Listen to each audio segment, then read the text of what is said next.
শীতকাল আসার সাথে সাথে সাধারণত জ্বর, সর্দি, কাশি বেড়ে যায়। মুখ তেতো হয়ে যায়, খাদ্যে রুচি থাকে না। অসুস্থ কেউ আশেপাশের সুস্থ মানুষকে দেখলে মনে করে সবাই সুখে আছে, আমি কেবল অসুখে। মনে করুন আপনার কাছে একজন 1,00,000 টাকা পান। আপনি সময় মতো টাকা দিতে পারছেন না। টাকা না দেবার কারণে ওই দিক থেকে তাড়া আসছে। এদিকে আপনি চিন্তায় মরে যাচ্ছেন। আপনার সময় কাটছে ঘোর দুশ্চিন্তায়। কোনোভাবে টাকা ফেরত দেবার কোনো উপায় বের করতে পারছেন না। রাতে ঠিকমতো ঘুমোতেও পারছেন না। হঠাৎ একদিন ওই পাওনাদার এসে আপনাকে বলল, শীতের সকালে তুমি যদি খালি পায়ে 5 কিলোমিটার হাঁটো তাহলে তোমার ঋণের টাকা আমি মাফ করে দেব, তোমাকে আর টাকা দিতে হবে না। এরকম একটা অফার পেলে আপনার কেমন লাগবে? হ্যাঁ, শীতের সকালে খালি পায়ে 5 কিলোমিটার হাঁটতে আপনার কষ্ট হবে, কিন্তু এই কষ্টের বিনিময়ে আপনার 1,00,000 টাকার ঋণ পরিশোধ হবে। 1,00,000 টাকার কাছে আপনার এই কষ্ট তুচ্ছ মনে হবে। স্বাভাবিকভাবেই আপনি সেই প্রস্তাব মেনে নেবেন সন্তুষ্ট চিত্তে, কারণ কষ্টের মাধ্যমে যে স্বস্তি পাবেন সেই স্বস্তি আপনার কষ্ট ভুলিয়ে দেবে। আমাদের যখন রোগ হয়, আমরা যখন অসুস্থ হই, তখন কেউ যদি আমাদেরকে এরকম আকর্ষণীয় কোনো অফার দেয়, সেই অফার পেলেও তো আমাদের রোগের শোক ভুলে যাবার কথা, অসুখকে কল্যাণকর মনে করার কথা। একজন মুমিনের কাছে অসুখের বার্তা সুখময়। ইসলাম তাকে অসুস্থতার মধ্যেও আশাবাদী হতে উৎসাহিত করে। নবীজি সাল্লাল্লাহু আলাইহি ওয়াসাল্লাম বলেন, মুসলমানের উপর যে সকল যাতনা, রোগব্যাধি, উদ্বেগ, উৎকণ্ঠা, দুশ্চিন্তা, কষ্ট ও পেরেশানি আপতিত হয়, এমনকি যে কাঁটা তার দেহে বিদ্ধ হয়, এসবের দ্বারা আল্লাহ তার গুনাহসমূহ ক্ষমা করে দেন। তার মানে অসুখ বা কোনো বিপর্যয় আমাদের গুনাহ মাফের কারণ হিসেবে হাজির হয়। যে অসুখ আমাদের গুনাহ মাফের কারণ, সেই অসুখকে কি গালাগাল দেওয়া যায়? সেই অসুখের উপর কি বিরক্ত হওয়া যায়? রাসূল সাল্লাল্লাহু আলাইহি ওয়াসাল্লামের এক সাহাবীর নাম ছিল উম্মে সাঈদ রাদিয়াল্লাহু আনহা।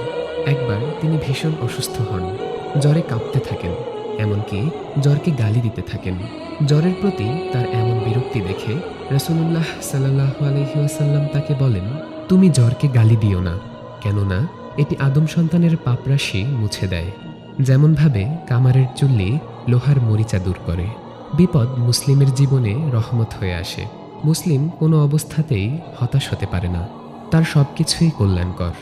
আমরা অসুস্থ হলে অসুস্থতাকে সাদরে বরণ করব, যথাসাধ্য চিকিৎসা করব, কেননা চিকিৎসা করানো নবীজি সাল্লাল্লাহু আলাইহি ওয়াসাল্লামের সুন্নাত। কিন্তু অসুস্থ হওয়ার জন্য প্রার্থনা করব না। আমরা অনেকেই আল্লাহ সুবহানাহু ওয়া তাআলার ক্ষমার মহৎ গুণ নিয়ে সংশয়ে ভুগি। আমরা পাহাড় সমান গুনাহ করে ফেলেছি, রব আমাদের মাফ করবেন কিনা তা নিয়ে দুশ্চিন্তায় থাকি। মাঝে মাঝে এটাও ভাবি যে রব যদি অলৌকিকভাবে গুনাহ মাফের কোনো বার্তা পাঠাতেন কতই না ভালো হতো। ধরুন এক লোক একটি কোম্পানিতে চাকরি করে। ইদানিং সে নিজের উপর এবং তার কাজের উপর খুবই বিরক্ত, কিছুতেই মন বসে না। একদিন তার বিরক্তি সহ্যসীমা ছাড়িয়ে গেল। সে রাগে অফিসের ল্যাপটপ ভেঙে ফেলল, অফিসের ফাইলপত্র সব পুড়িয়ে ফেলল, কাঁচের গ্লাস, জানালা সব ভেঙে ফেলল, একেবারে হিতাহিত জ্ঞান হারিয়ে ফেলল। কিছুক্ষণ পর যখন স্বাভাবিক হলো, তখন বলল, এ আমি কি করলাম? অথচ ততক্ষণে যা হওয়ার তা হয়ে গেছে। সে চুপিসারে বাসায় চলে আসলো, মনে মনে চিন্তা করছে তার কি শাস্তি হতে পারে। শাস্তির একটা লিস্ট করে ফেলল। চাকরি চলে যাবে, 5-10 লাখ টাকা জরিমানা দিতে হবে, আবার জেলেও যেতে হতে পারে। কিছুদিন পর পরিবার নিয়ে পথে বসবে। সে অপেক্ষা করছে পুলিশ এসে তাকে হাতকড়া পরাবে। সে শুধু অফিসের বসের অবাধ্যই হয়নি, বিশৃঙ্খলা করেছে, তার তো এখন উচিত শিক্ষা হবে। তখনই দরজায় একজন কড়া নাড়ল। সে নিশ্চিত যে দরজা খুলে দেখবে পুলিশ দাঁড়িয়ে আছে। ধীর পায়ে দরজা খুলতে গেল। ঘামে তার পুরো শরীর ভিজে গেছে। দরজা খুলে দেখল অফিসের পিয়ন এসেছে। পিয়ন একটা মিষ্টি হাসি দিয়ে বলল, বস আগামীকাল আপনাকে অফিসে যেতে বলেছেন। আপনি যা করেছেন তা তিনি মাফ করে দিবেন, শুধু একবার সরি বললেই হবে। লোকটি নিজের কানকে বিশ্বাস করতে পারছে না। পিয়ন এসব কি বলছে? নাকি সে স্বপ্ন দেখছে? তার কি হ্যালুসিনেশন হচ্ছে? শরীরে একটা চিমটি কেটে দেখল সব ঠিক আছে। তার সামনে পিয়ন দাঁড়িয়ে আছে। পিয়নের কথার প্রমাণস্বরূপ বস একটি চিঠি পাঠিয়েছেন। চিঠিতে কোম্পানির সিলমোহর এবং বসের স্বাক্ষর রয়েছে। চিন্তা করুন, লোকটি এতটা ঘোরতর অপরাধ করার পর ক্ষমাপ্রাপ্তির এমন ঘোষণা শুনে কতটা আনন্দিত হবে। এমন অপরাধ করলে ক্ষমা করে দেওয়া তো দূরে থাকুক, এতক্ষণে তার জেলে থাকার কথা। সেখানে তার চাকরিও আছে, কোনো ক্ষতিপূরণও দিতে হচ্ছে না, জেলেও যেতে হচ্ছে না, আবার ক্ষমাও পেয়ে যাচ্ছে।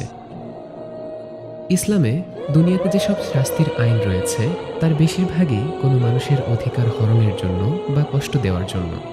যেমন চুরির শাস্তি হিসেবে হাত কাটা, জিনা ব্যভিচারের শাস্তি হিসেবে প্রস্তরাঘাত, হাতের বদলে হাত, খুনের বদলে খুন ইত্যাদি। কিন্তু আল্লাহর অবাধ্য হওয়ার জন্য দুনিয়াতে শাস্তি খুবই কম।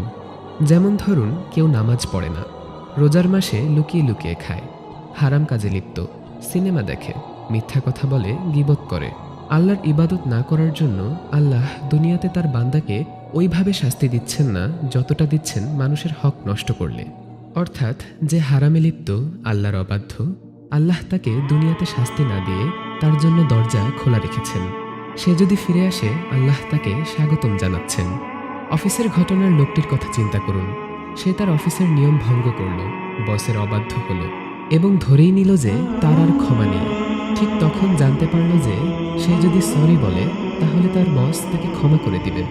যে এত খারাপ কাজ করল সেই কোম্পানির সাথে, অথচ কোম্পানি তার জন্য দরজা বন্ধ না করে উল্টো তাকে বরণ করে নিচ্ছে, তার কতটা খুশি হওয়া উচিত। মানুষও তো এমন, সে আল্লাহর অবাধ্য হতে হতে এমন পর্যায়ে পৌঁছে যায় যে তার সামনে আর কোনো পাপাচার বাকি থাকে না। যত ধরনের পাপাচার করা সম্ভব সব সে করেছে। সবকিছু যখন শেষ হয়ে যায়, হঠাৎ করে তখন তার বোধোদয় হয়, এ আমি কি করলাম। তার মনে হয় সে এমন পাপাচারে লিপ্ত ছিল যেটা আল্লাহ ক্ষমা করবেন না। সে এক পর্যায়ে আল্লাহর রহমত থেকে নিরাশ হয়ে পড়ে। কিন্তু আল্লাহ কি বলেন? قل يا عبادي الذين أسرفوا على أنفسهم لا تقنطوا من رحمة الله إن الله يغفر الذنوب جميعا إنه هو الغفور الرحيم। অর্থাৎ, ও আমার বান্দারা, যারা নিজেদের উপর বাড়াবাড়ি করেছ, তোমরা আল্লাহর রহমত থেকে নিরাশ হয়েও না। নিশ্চয়ই আল্লাহ সকল গুনাহ মাফ করে দিবেন। নিশ্চয়ই আল্লাহ পরম ক্ষমাশীল, অসীম দয়ালু।